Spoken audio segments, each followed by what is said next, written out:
बिल्कुल, आप बिल्कुल चौंक जाएंगे कि जो अभी एल्विश यादव भाई के साथ जो केस हुआ है, जिस प्रकार उसको फ्रेम किया जा रहा है, जो कि मैं समझ सकता हूं, क्योंकि ये मेरे साथ और हमारे साथ करने की कोशिश कई बार की जा चुकी है। नमस्कार दोस्तों, मैं हूं आंचल और आप देख रहे हैं द भारत शो। दोस्तों, जैसा कि मैंने आपसे यह वादा किया था कि एल्विश यादव के खिलाफ जिन्होंने एफआईआर की है, उनकी हिस्ट्री क्या है, उनके कारनामे क्या हैं, उनके बारे में अब तक मीडिया और सोशल मीडिया पर क्या कुछ छप चुका है, उसके बारे में आपको जानकारी देंगे। तो इसी सीरीज में एक और केस सामने आया है एल्विश यादव के खिलाफ, जो पीएफए के सदस्य हैं सौरभ गुप्ता और गौरव गुप्ता, जिन्होंने एफआईआर की है, उनकी हिस्ट्री क्या रही है। उनको लेकर एक और केस सामने आया है जिसमें उन्होंने बिल्डर को ब्लैकमेल किया था। निखिल सिसोदिया नाम का एक बिल्डर, जिसे ब्लैकमेल किया गया, जिसके यहाँ से फ्लैट तो खरीदा गया लेकिन पैसा नहीं दिया गया। बाद में उसे वसूली करने के लिए उसे ब्लैकमेल किया जाता है और उस पूरे मामले का जो वीडियो है वो निकलकर सामने आता है। सबसे पहले वो वीडियो आपको सुनाते हैं। जो बिल्डर हैं वो ये कह रहे हैं कि जिस तरह से एल्विश यादव का केस है, ठीक इसी तरह से मेरे ऊपर केस लगाया गया था और मुझे भी ब्लैकमेल करने की कोशिश की गई थी, मुझसे पैसे वसूले जा रहे थे। तो जो बार बार ये कहा जा रहा है कि एक्सटॉर्शन का धंधा ये चलाते हैं सौरभ गुप्ता और गौरव गुप्ता, इन पर बहुत सारे इल्जाम लग चुके हैं। एल्विश यादव खुद ये कह चुके हैं कि उनसे पैसे मांगे गए थे।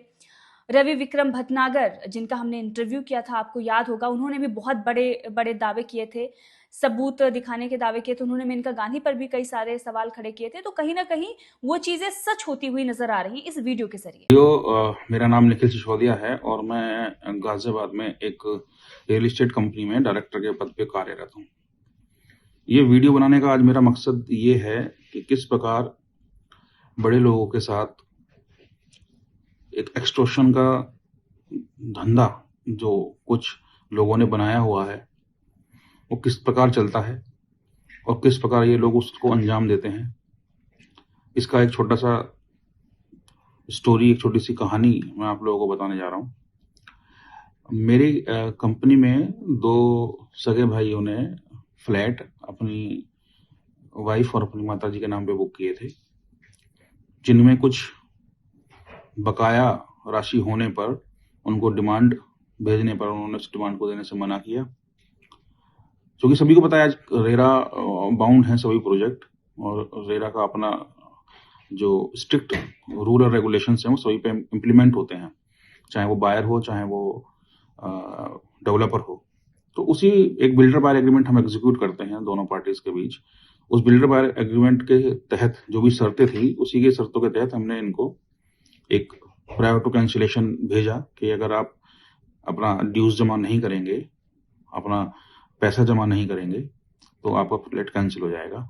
और हमने उसकी टर्मिनेशन की प्रक्रिया होती है जिसको हमने स्टार्ट कर दिया। बहरहाल हमने वो फ्लैट ना तो किसी दूसरे को बेचा और ना ही हमने कोई और आगे की प्रक्रिया उसमें बढ़ाई। फ्लैट अभी भी उन्हीं के नाम पे था। बस हमारा मकसद ये था कि वो हमारी डिमांड को पे करें और अपना फ्लैट पोजीशन में ले लें। इन बिटवीन ये लोग रेरा चले जाते हैं। रेरा जाने के बाद जो वहाँ पे प्रोसीडिंग होती है वो चालू रहती है और इनका दबाव हमारे पर आना शुरू हो जाता है कि आप बिना डिमांड के हमसे फ्लैट लें, फ्लैट दे दें हमें। हम लोग जब तैयार नहीं होते हैं तो ये कॉन्स्पिरेंसी करके दो एफआईआर अलग अलग, पहले एक एफआईआर होती है, जब उस एफआईआर में फाइनल रिपोर्ट लग जाती है तो उसी के 2 दिन बाद एक दूसरी एफआईआर कर देते हैं। जब हम फिर दबाव में नहीं आते हैं तो सोशल मीडिया के माध्यम से, अलग अलग माध्यमों से स्टेटस लगा लगा के ये हमारे खिलाफ बहुत ही गंदे तरीके से लोगों को भड़काते हैं और बायर्स को भड़काते हैं। सब जगह हम लोगों के प्रति एक ऐसी भाषा का, ऐसी अभद्र भाषा का प्रयोग करते हैं और हमारी छवि को बहुत नुकसान पहुंचाते हैं। हम लेकिन तब भी इनके दबाव में नहीं आते हैं। बहरहाल उन दोनों केस में फिर से एफआईआर लग जाती है।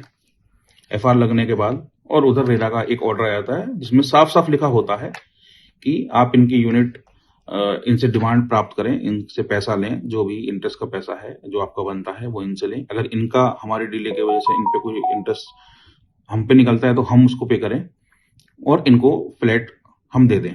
हम फ्लैट पहले भी इनको देना चाहते थे, हमने तब भी यही कहा था कि हमारी डिमांड दे दीजिए और हमारा हम आपको आपका फ्लैट वापस कर देते हैं। तो इन्होंने नए तरीके से अब अलग से एक्सटॉर्शन हमारे साथ स्टार्ट कर दिया। अब इनका कहना है कि हम 50 लाख रुपए ऊपर से लेंगे, 25-25 लाख रुपए पर फ्लैट के हिसाब से, और तब हम अपना पोजीशन लेंगे और डिमांड भी पे नहीं करेंगे। जो इंटरेस्ट निकलता है उसकी डिमांड भी पे नहीं करेंगे। और अलग अलग माध्यम से, अलग अलग प्लेटफॉर्म के तहत ये हमें धमकियां देते हैं, जिसका एक छोटा सा उदाहरण मैं आपको दिखाता हूं। जिसका उदाहरण ये अगर आप देख पाएंगे आप लोग, ये इनके स्टेटस हैं जो ये स्टेटस लगाते हैं। इनका मकसद फ्लैट लेना था ही नहीं, फ्लैट को लेना था ही नहीं, इनका मकसद बिल्डर को ब्लैकमेल करना था। तो ये आपने देखा होगा अभी जिस तरह से मैंने आपको दिखाया। इसी प्रकार के बहुत सारे स्टेटस सोशल मीडिया के माध्यम से, सोशल प्लेटफॉर्म्स पर डाल कर इन्होंने कंपनी को हर तरीके से एक्सटॉर्ट करने की कोशिश करी, ब्लैकमेल करने की कोशिश करी। और अब नया एजेंडा इन्होंने ये अपनाया है कि अभी मुझे एक अखबार के माध्यम से ये पता लगा है, जो कि मैं आपको अभी दोबारा से दिखाता हूं, कि मथुरा में कुछ तस्कर पकड़े गए हैं, जिन तस्करों के पास आप बिल्कुल चौंक जाएंगे कि जो अभी एल्विश यादव भाई के साथ जो केस हुआ है, जिस प्रकार उसको फ्रेम किया जा रहा है, जो कि मैं समझ सकता हूं, क्योंकि ये मेरे साथ और हमारे साथ करने की कोशिश कई बार की जा चुकी है। अच्छा, जिन केसों की अभी मैं आपसे बात कर रहा था, जिन केसों में एफआईआर लगी दोनों केसेस में, उन केस में, एक केस में इन्होंने यहां तक फ्रेम किया कि इनकी वाइफ के साथ हमारे ऑफिस में हम लोगों ने बदतमीजी की है। अच्छा, ये कहावत है कि चोर कितना भी शातिर क्यों ना हो, क्राइम करने वाला कितना भी शातिर क्यों ना हो, गलतियां कर जाता है। इन्होंने डेट, समय, तारीख सब सोच के बताया गया होगा इनके द्वारा। और ये देखिए उस दिन ये लोग खुद वहां मौजूद नहीं थे, हमारे ऑफिस नहीं आए, हम लोग वहां पर मौजूद नहीं थे। मैं स्पेशली उस दिन लखनऊ में था, क्योंकि कंपनी के कामों से मुझे लखनऊ आना जाना रहता है, तो मैं खुद लखनऊ में था। और जब मुझसे पूछा गया कि भैया आपने इस तरह से की, ये आईओ के द्वारा पूछा गया, तो मैंने उनको बताया कि सर मैं तो लखनऊ में था, पूरे एविडेंस उनको प्रस्तुत किए इस प्रकार से। और जब इन्होंने एक बार ऐसी कोशिश कर ली कि इस तरीके के गंदे, चरित्रहीन, और मेरे शब्द नहीं है, वो व्यक्ति कैसे होंगे जो अपने घर की महिलाओं को इस प्रकार तक, इस हद तक इन चीजों में इन्वॉल्व करके उस चीज का फायदा लेने की कोशिश करते हैं, तो मेरे पास तो उस प्रकार के कोई शब्द नहीं है।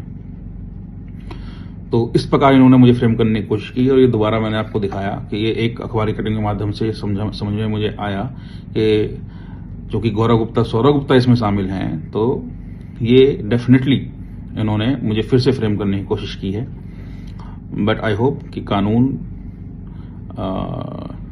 इनकी जेब की, इनकी हाँ रसूख है इनका, ये कानून पे दबाव बनाते हैं, उसके भी मेरे पास एविडेंस है किस तरीके से आईओ को गालियां देते हैं, लोगों को, पुलिस वालों को गालियां देते हैं। मैं ये समझता हूं मेरे सामने आंखों देखी घटना है कि किस प्रकार इन्होंने एक आईओ को इतना मोलस्ट किया, इतना उनके साथ बदतमीजी की, वो मेरी आंखों के सामने वो घटना हुई है। इनका जो रसूख है, किस प्रकार उसको यूज करते हैं, किस प्रकार से उन पर कार्रवाई कराते हैं, वो सब मैंने पिछले कुछ दिनों में वो फील किया है। बट लेकिन ये देश में आज जो हमारे प्रधान, मैं उन्हें सेवक भी बोलूंगा, सेनापति भी बोलूंगा। तो आप सुन रहे थे टीएनटी ग्रुप के डायरेक्टर निखिल सिसोदिया को, और वो अपनी आप बीती सुना रहे थे, बता रहे थे कि किस तरह से उनसे वसूली की जा रही थी। अब एक और रिपोर्ट इन्हीं की है, वो भी आगे आपको दिखाएंगे। लेकिन हम बार बार ये कह रहे हैं कि ये जो कुछ भी निकलकर सामने आ रहा है, ये जो रिपोर्ट्स आ रही हैं, ये जो लोग आ रहे हैं, इसकी भी तो जांच होनी चाहिए। ये भी तो दूसरा पक्ष है, इसे भी तो मीडिया को दिखाना चाहिए कि अगर सौरभ गुप्ता और गौरव गुप्ता ये कहते हैं कि देखिए हमें धमकियां मिल रही हैं, हमें ऐसी चीजें मिल रही हैं, तो जो धमकी मिल रही है उसका सबूत तो मीडिया को भी मांगना चाहिए कि बताइए कोई सबूत आपने दिया हो, वो दिखाइए। लेकिन एक काउंटर क्वेश्चन भी नहीं होता, और दूसरा पक्ष जो आता है वो रोता है, बिलखता है, लेकिन उसकी कोई सुनवाई नहीं होती। कैसा मेन स्ट्रीम मीडिया है भाई, दूसरा पक्ष भी तो आना चाहिए। अब देखिए दूसरा पक्ष क्या कह रहा है। ये रिपोर्ट जो है, अगर ये झूठी है तो उस व्यक्ति पर कार्रवाई करनी चाहिए जो बोल रहा है, और अगर सच्ची है तो सौरभ गुप्ता और गौरव गुप्ता पर एक्शन लेना चाहिए। सुनिए ये पूरी रिपोर्ट जो रवि विक्रम भटनागर ने साझा की है, देखिए। प्राथमिकी अभी मुझे भी अपने सोर्स से पता लगा है कि एक प्राथमिकी दर्ज हुई है, तो मैंने अपनी टीम से और बाकी लोगों से जो फाइंडिंग्स निकाली हैं उसमें पता लगा है कि हमारे 2 डिफ़ॉल्ट कस्टमर्स थे। डिफ़ॉल्ट इन द सेंस जो लोग पेमेंट वगैरह को लेकर डिफ़ॉल्ट करते हैं, उन कस्टमर्स की तरफ से कोई प्राथमिकी दर्ज हुई है विजयनगर थाने में। पूरी डिटेल मेरे पास अभी आई नहीं है, लेकिन इस पूरे प्रकरण को जो मैंने जाना है, समझा है, तो इसमें मुझे कंफर्म हुआ है कि ये जो कस्टमर हैं वो बहुत समय से इस तरीके के कार्य करने में लगे थे। पहले इन्होंने अपनी पेमेंट्स में डिफ़ॉल्ट किए, इनको रिमाइंडर्स गए, उसके बावजूद भी इन्होंने अपनी पेमेंट जमा नहीं की, क्योंकि बिल्डर और कस्टमर दोनों ही एक रेरा के एक ड्राफ्ट फॉर्मेट है जिसको बिल्डर बायर एग्रीमेंट बोलते हैं, जो रेरा के नियमों के तहत होता है, उससे बंधे हुए होते हैं। और जो भी इसमें ब्रीच ऑफ कॉन्ट्रैक्ट करता है, कोई भी पार्टी हो, चाहे वो कस्टमर है चाहे वो बिल्डर है, तो दूसरे को राइट होता है कि उस पर वो एक्शन कर सके। उसी के तहत हमने उनका फ्लैट का आवंटन रद्द कर दिया है। अभी अगला स्टेप ये है कि हमारी लीगल टीम बहुत स्ट्रांग है और ऐसे जो प्रकरण हैं वो जो ब्लैकमेलिंग और दबाव बनाने के, अननेसेसरी दबाव बनाने के जो वो इच्छाएं रखते हैं लोग, हम उस पर उनको खरा नहीं उतरने देंगे, उनकी इच्छाओं को पूरा नहीं होने देंगे। बहरहाल इन लोगों ने थोड़ा सा और एक्सटेंड करके हमारे प्रेमाइसेस में जबरदस्ती घुसना और फ्लैट पे कब्जा करना, धमकी देना, भुगत लेने की धमकी देना, इस तरह की चीज़ें हमारे प्रेमाइसेस में आगे की हैं, जिसकी एक कंप्लेंट हमने विजयनगर थाने में पूर्व दिनांक में दी हुई है। इसकी कंप्लीट कॉपी मेरे पास है, मैंने जहाँ पर तहरीर दी हुई है उस पर भी अभी कार्रवाई आगे बढ़ेगी। हमारी लीगल टीम इसको देख रही है। जो भी किया हमने नियमों के तहत किया है, कुछ भी हमने गलत नहीं किया है। और इस प्रकार के दबाव जो भी लोग हम पे बनाना चाहते हैं, ब्लैकमेल हमें करना चाहते हैं, वो ये साफ उनके लिए हम कर देना चाहते हैं कि इस प्रकार के दबाव में हम कभी नहीं आएंगे। और चाहे इसके लिए हमें सुप्रीम कोर्ट, हाई कोर्ट, कहीं पर भी दरवाजा खटखटाना पड़े, तो ये हम कभी उनके दबाव में नहीं आएंगे। और लीगल टीम इसको देख रही है हमारी। हम तो देखा आपने, ये दोनों जो रिपोर्ट मैंने आपको सुनाई बयान ही है जो है बिल्डर का, और इससे ये साबित होता है कि ये जो एल्विश यादव पर केस करने वाले लोग हैं ये साफ सुथरे छवि के नहीं हैं, बल्कि इनका भी बहुत बड़ा कारनामा चल रहा है। जांच तो होनी चाहिए।